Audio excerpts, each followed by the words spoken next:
tal vez no me esfuerzo demasiado. Esa es una de las frases que probablemente está en el top 3 de frases que he recibido vinculadas a mi situación de ansiedad, depresión, de mi trastorno límite de personalidad o de mi TOC, condiciones de salud mental que me han afectado en algunos momentos de mi vida más, en otros menos, pero que a día de hoy llevo un periodo que me están condicionando más de lo que deberían. Y es que tal vez no me esfuerzo lo suficiente, es la conclusión que acabo sacando a través de las frases que me dicen: quizás si me levantara, me arreglara, saliera más con los amigos, me esforzara en sonreír, hiciera más deporte, me convencería a mí misma de que las cosas van mejor. Como si fuera tan fácil. La teoría siempre son bonitas, pero vayamos siempre a las prácticas.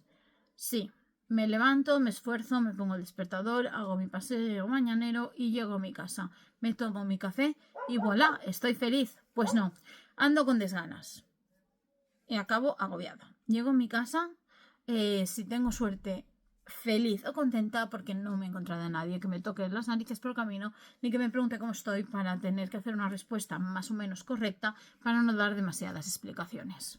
Al llegar a casa hago las tareas habituales, me activo, salgo y lo que puede parecer un día normal y que puedas superar y puedes hacerlo al día siguiente se convierte en una rutina que si te esfuerzas en hacerlo, es decir, lo haces por esfuerzo día tras día, lo único que acaba haciendo es reventándote la cabeza y con una recaída peor de la que has empezado.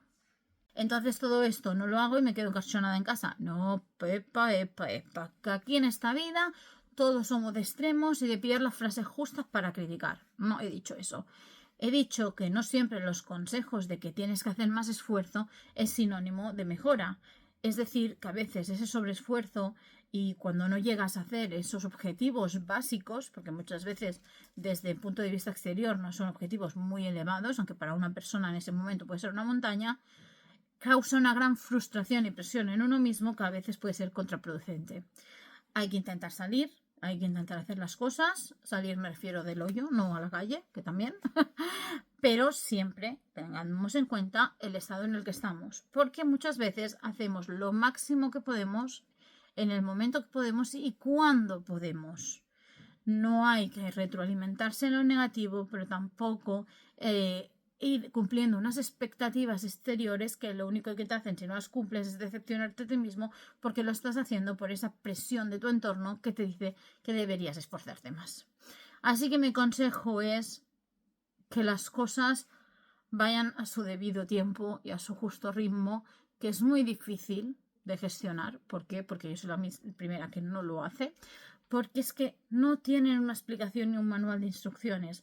Hay que vivirlas, hay que hacer acierto error, caer, levantarte y ver aquello que poco a poco te funciona para seguir evolucionando y tachando aquello que igual tienes que quitar de tu vida. Empezando por aquellas personas que te juzgan demasiado, entienden demasiado sobre ti, dicen lo mejor que es para ti y lo único que te causan es prejuicios. Fuera.